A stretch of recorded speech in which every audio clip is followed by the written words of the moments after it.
नमस्कार साथियों, स्वागत है आप सभी का फिर से एक बार ग्वालवंशी जीएस सेंटर में। साथियों, आज के सेशन में हम कवर करेंगे नवंबर महीने के करंट अफेयर्स के क्वेश्चन के साथ जीके वाला पोर्शन।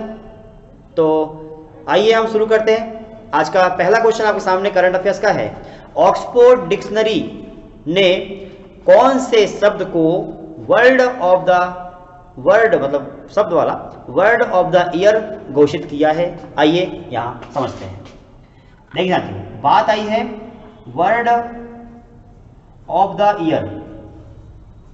तो वर्ड ऑफ द ईयर किसको घोषित करते हैं और किसके द्वारा? तो ऑक्सफोर्ड के द्वारा। यहां देखो, इस प्रकार से एक ग्लोब है, ये 0 डिग्री भारत देश।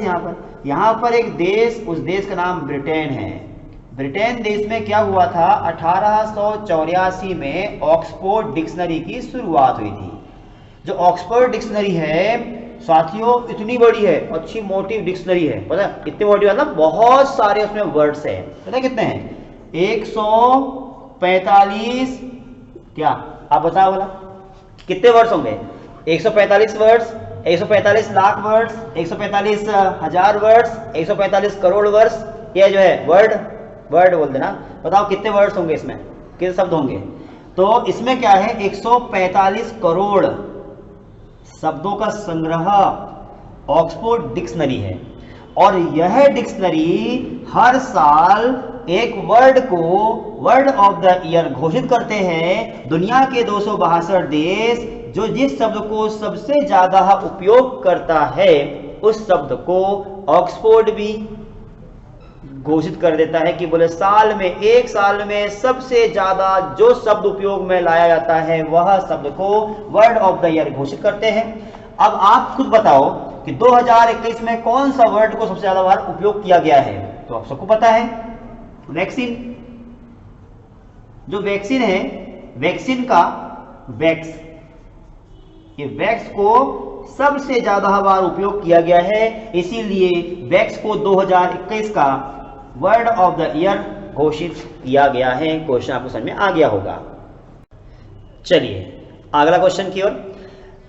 साथियों, नमामि गंगे कार्यक्रम को एक विश्व स्तर की पुस्तक ने शामिल कर लिया है। नमामि गंगे कार्यक्रम को कौन सी पुस्तक ने शामिल किया है? यहां पर आप समझिए साथियों, नमामि गंगे कार्यक्रम को शामिल किया गया है। वो कौन सी नमामि गंगे कार्यक्रम को शामिल किया गया है? पहले साथियों आप देखोगे इस प्रकार से, यहाँ पर ये है भारत का मानचित्र, मध्य प्रदेश।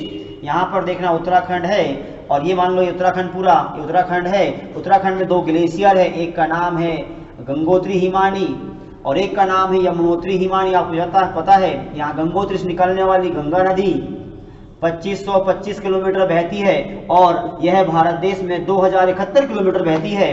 2008 में भारत देश में राष्ट्रीय नदी घोषित किया गया था और यह गंगा नदी हरिद्वार के पास में मैदानी क्षेत्र में प्रवेश करती है। यमुनोत्री से निकलने वाली यमुना नदी इस प्रकार आगे आती है, आगे मिल जाती है प्रयागराज में, 1385 किलोमीटर आगे बहती है। तो ये गंगा नदी, अच्छा क्वेश्चन क्या है? क्वेश्चन नमामि गंगे कार्यक्रम को एक पुस्तक में शामिल किया गया है। तो आप यहां समझना, 2014 में प्रधानमंत्री मोदी जी के द्वारा 2 अक्टूबर 2014 को क्लीन इंडिया मैकेनिज्म की शुरुआत हुई थी।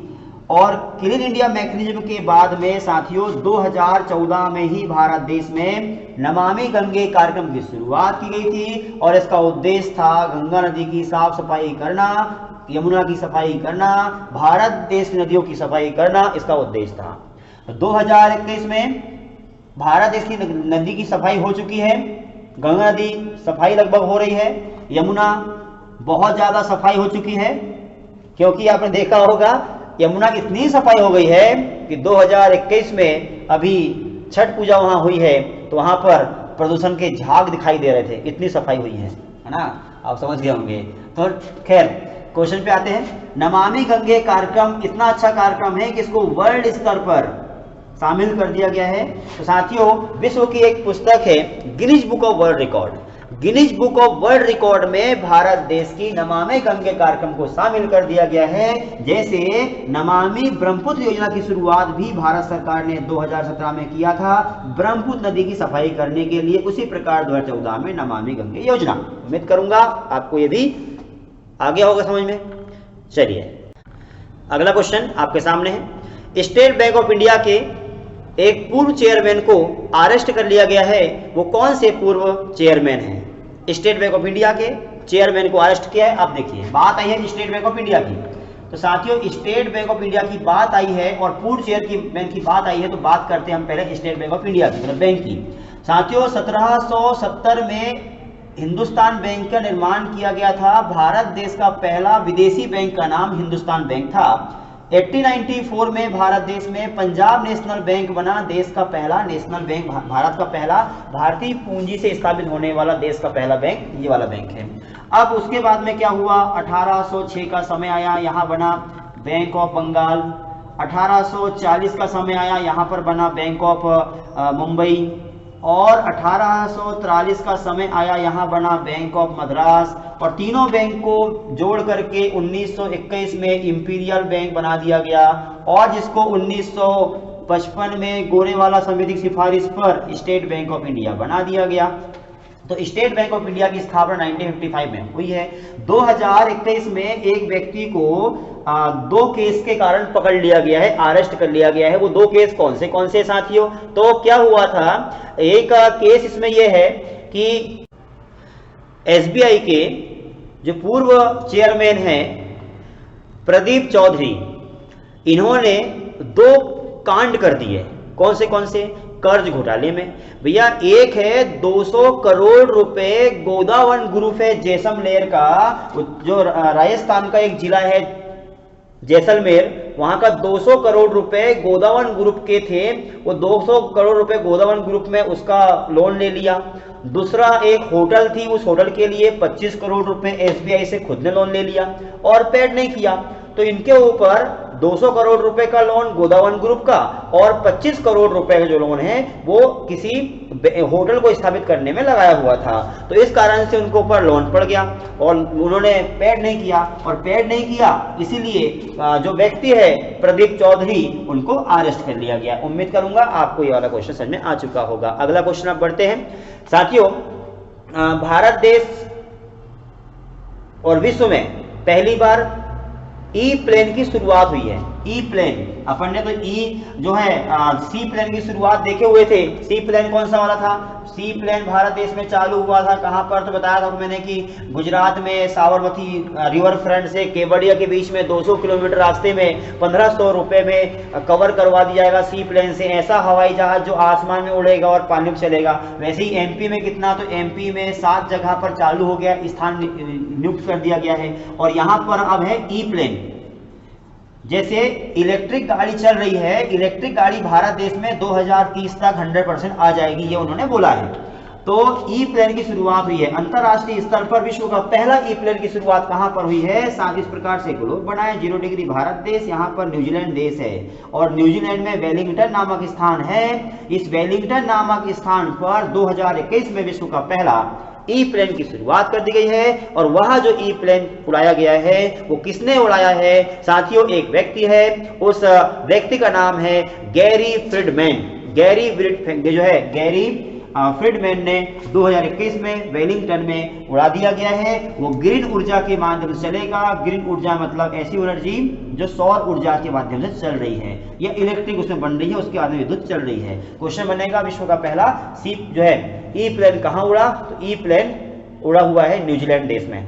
अच्छा, अगला क्वेश्चन, भारत देश के किस राज्य में या मध्य प्रदेश के किस जिले में बारहसिंगा के लिए क्षेत्र रिजर्व किया जा रहा है? बारहसिंगा के लिए क्षेत्र कहां पर रिजर्व किया जा रहा है? आप देखेंगे साथियों 2021 में बारहसिंगा के लिए, जैसे मैं आपको बता दूं इस प्रकार से, ये है मध्य प्रदेश का मानचित्र, यहाँ छिंदवाड़ा, और यहाँ पर देखना श्योपुर है, और श्योपुर में एक अभ्यारण्य, इसका नाम है पालपुर कुनो। ये जो पालपुर कुनो है, पालपुर कुनो में क्या हुआ था 2013 में जो है इस प्रकार से भारत का मानचित्र, मध्य प्रदेश, यहाँ गुजरात, और गुजरात में गिर नेशनल पार्क है। गिर नेशनल पार्क से क्या हुआ था 2013 में एशियाई शेर को लाके रखा गया था, जबकि इस प्रकार से ग्लोब बनाए। 0 डिग्री भारत देश, यहाँ अफ्रीका महाद्वीप है। अफ्रीका महाद्वीप से 14 चीते को लाके रखा गया है। कहां पर? यहाँ पर कितने करोड़ से, 14 करोड़ रुपए की लागत से 14 चीते को लेके आए हुए हैं, पालपुर कुआं नेशनल पार्क में लाके रख दिया गया है। और एक बात इसमें और समझना पड़ेगा, किसने लाया, तो NTCL लाया। 2005 में इसकी स्थापना हुई, 6 में काम करना शुरू किया। National tiger conservation agency Delhi में बना हुआ है, NTCA ने लाके रखा। वैसे ही बारहसिंगा के लिए लाके रख दिया गया है। तो बारहसिंगा कहां पर पाए जाएंगे साथियों, भारत देश में उनका बसेरा बना दिया गया है। 50 बारहसिंगा को लाके बसाया जाएगा। 50 बारहसिंगा साथियों इस प्रकार से मध्य प्रदेश का मानचित्र है। यहां पर देखना बांधवगढ़ है, और जो बांधवगढ़ है इस बांधवगढ़ नेशनल पार्क में 50 बारहसिंगा को ला करके बसाया जाएगा। जनवरी 2022 तक लाके बसा दिया जाएगा। ये भी आपको याद रखना पड़ेगा। बांधवगढ़ कहां पर है, उमरिया में है, और उमरिया जो जिला है याद रखना होगा, बांधवगढ़ उमरिया जिले में है। 1968 में बांधवगढ़ नेशनल पार्क बना हुआ था और 437 स्क्वायर किलोमीटर में फैला हुआ है, 32 पहाड़ियों से घिरा हुआ है। ये मैंने आपको पहले भी ऑलरेडी बता चुका हूं। उम्मीद करूंगा आपको समझ में आ गया होगा। यदि क्वेश्चन बनेगा अगला वाला कि बारहसिंगा कौन सी प्रजाति के लाए गए हैं, तो जो है हाई ग्राउंड प्रजाति के ये बारहसिंगा लाए गए हैं। कल फिर अगला वीडियो में आपको मिलूंगा। कल तक के लिए टाटा।